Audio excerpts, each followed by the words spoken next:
ตอนนี้ในตลาด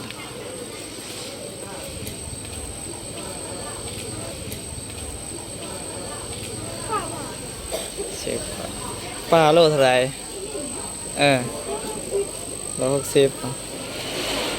เอาในโลหนึ่งสาวสวยเป็นไงขายปลาซื้อจะได้ล่ะตาหน่อยสาวตาหน่อยขายปลาเป็นไง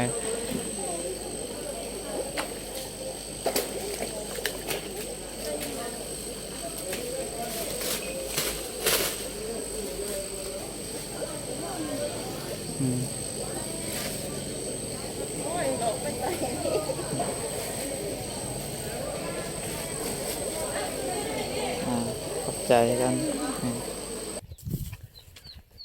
เอาไม่ดิบตามสบาย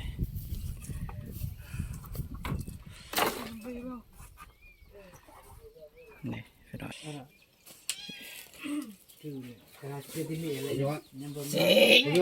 เอาเถอะ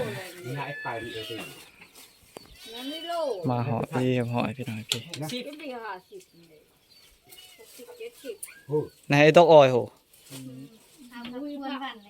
วันวันเลยมาเฮานี่น้องลาเป็นก็ได้ขัวปลานิลพี่หน่อยอันนี้แหละสิได้เอาไป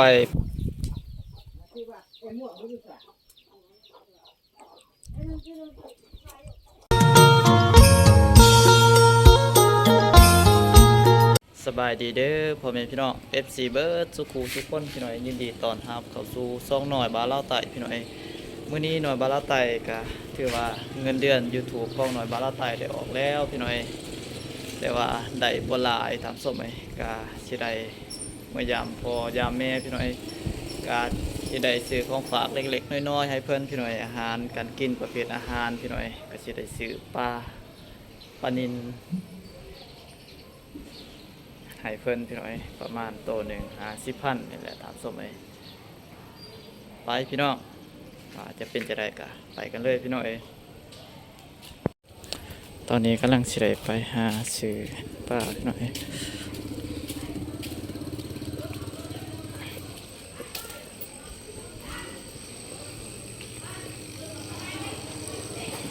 ตอนนี้ในตลาด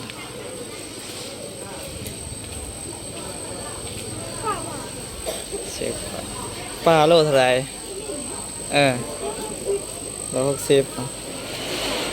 เอาในโลหนึ่งสาวสวยเป็นไงขายปลาซื้อจะได้ล่ะ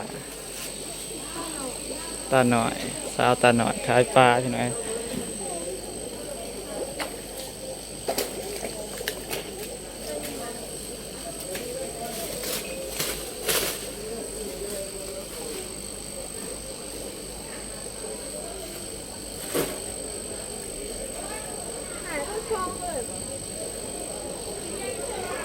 นี่เป็นงบ60เนาะเอาซ้ำโลนึงเนาะ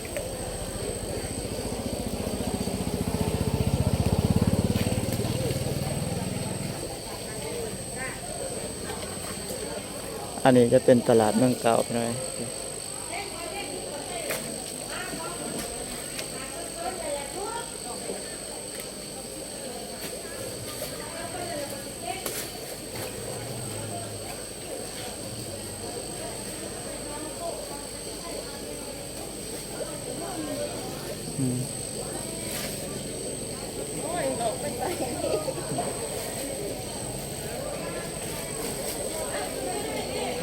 ขอบใจกัน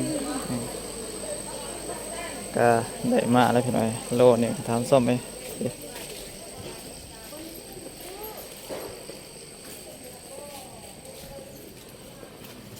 สิได้เดินทางกลับทำส้มไหม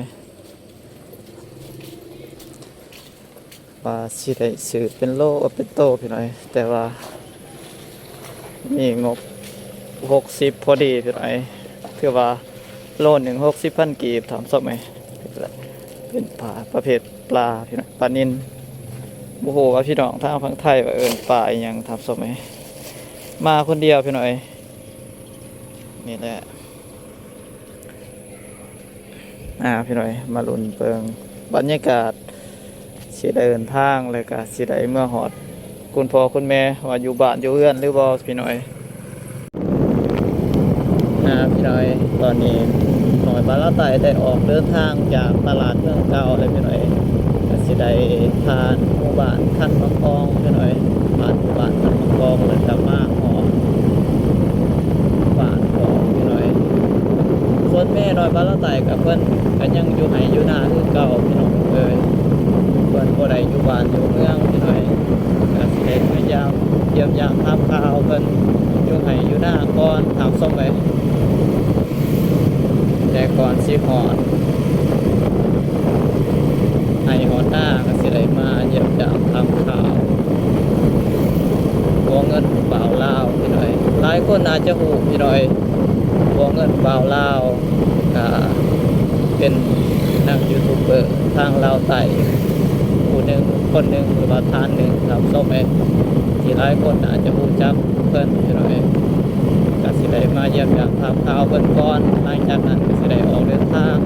เมื่อให้เมื่อนาเมื่อเยี่ยมยามถามข่าวคุณพ่อคุณแม่ทำส้มเองก็หลายมื้อหลายวันแล้วพี่น้อยที่ว่าลาวใต้บ่ได้เยี่ยมยามถามข่าวบ่ได้มาหามายามมาแวะเพิ่นทำส้มเอง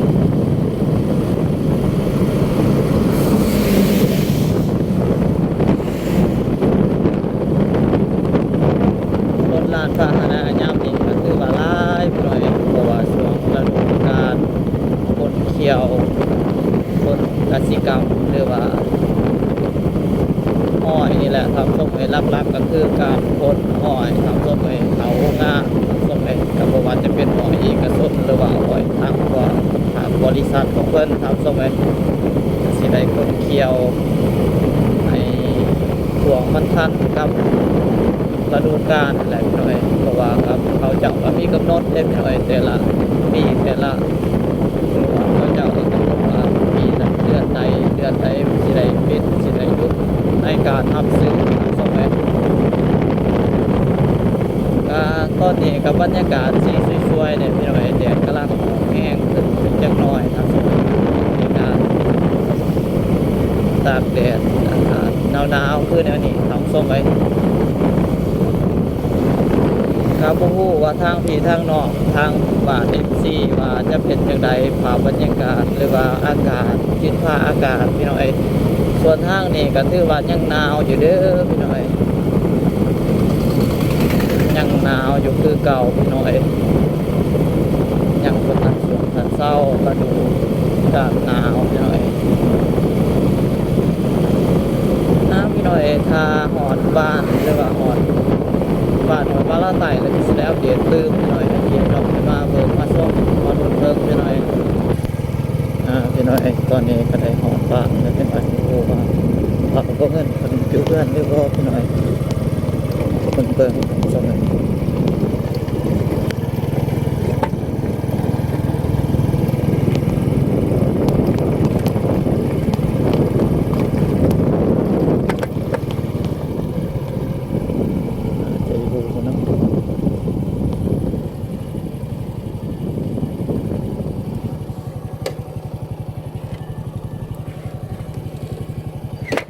เอาบ่เงินเรียบร้อยพี่น้อย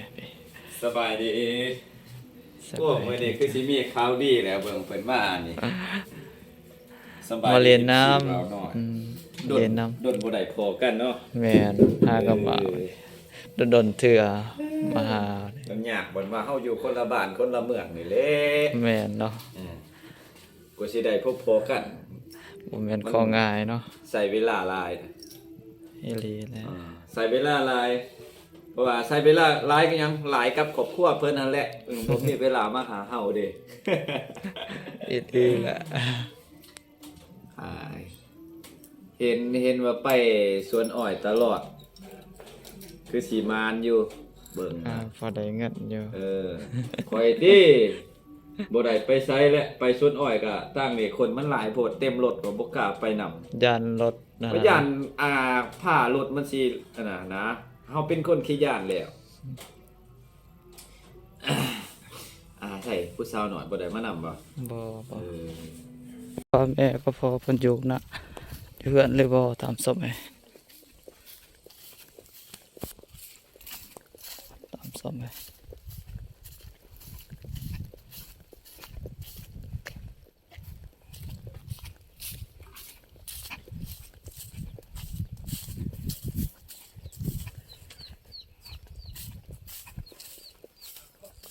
โอ้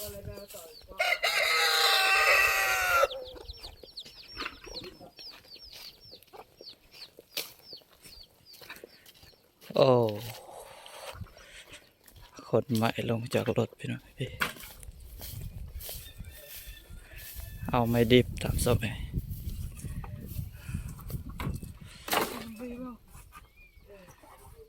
นี่พี่น้อย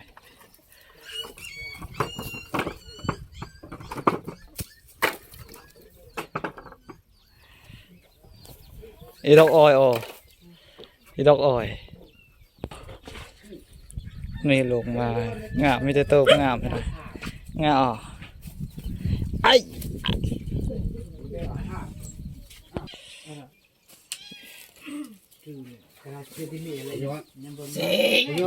เอาเถอะมาหอพี่หอยพี่หน่อยพี่ไหนดอกออยโหปวนวันเลยมาเฮานี่น้องละเป็นก็ได้ขัวปลานิลพี่หน่อยอันนี้แหละสิได้เอาไปปิ้งให้เจ้าไป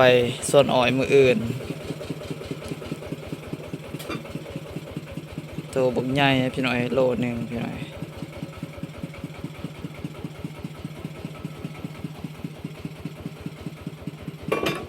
บีแตกแมวนั่นบ่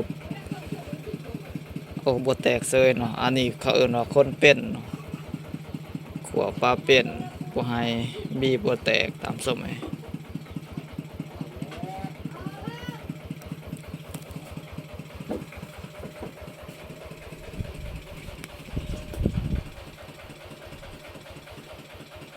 ใหญ่เติบเนาะโลนึงผสมโลนึงเนาะ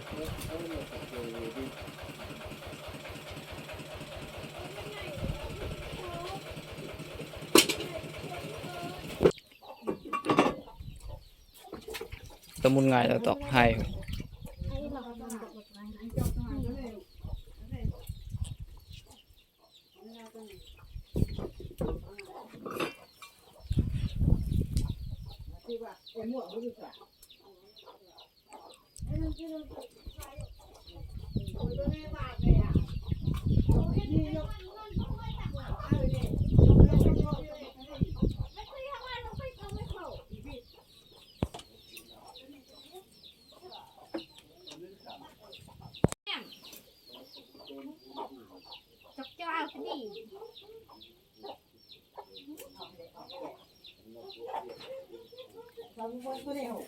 เสียจะได้เฮ็ดแกงเฮ็ดปิ้งบ่เฮ็ดปิ้งคิดว่าต้ม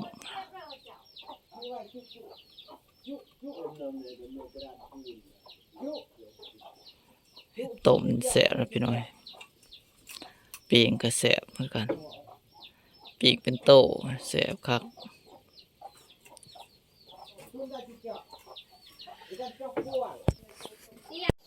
พี่น้อยถือว่าตอนนี้น้อยบาลาไต่ได้มาเฮาเทื่อน้องซานคุณพ่อคุณแม่พิธีครับฮ้อยพี่น้อยตอนนี้น้องสาวเพิ่นกำลังได้ครัวปลาพี่น้อยนี่แหละก็เพิ่นสิเอาเงินให้พี่น้อยแต่ว่าน้อยบาลาไต่บ่เอาพี่น้อยเพราะว่านอกจากว่าก็เป็นเงินก้อนแรกที่น้อยบาลาไต่ได้หามาให้พี่น้อยแล้วก็หานำกันพี่น้อยบ่ว่าจะเป็นการถ่ายคลิปกับคุณพ่อคุณแม่พี่น้อยกินข้าวกินน้ำเฮ็ดหยังต่างๆพี่น้อยก็หลายปีพี่น้อยก็เกือบได้2ปีพี่น้อยจึงได้ถอนตามสมัยถือว่ามื้อนี้ก็เป็นเงินก้อนแรกพี่น้อยที่ให้เพิ่นก็บ่หลายพี่น้อยปลานิลโตหนึงตามสมัยก็คือที่ว่าแหละพี่น้อยเนาะว่าเราไต่ก็ได้บ่หลายพี่น้อยก็หลังจากนี้ก็บ่ฮู้ว่าเดือนใดปีใดก็สิได้สิได้ถอนมาอีกพี่น้อยพี่น้อยประมาณนี้พี่น้อย Ya, ya PAS.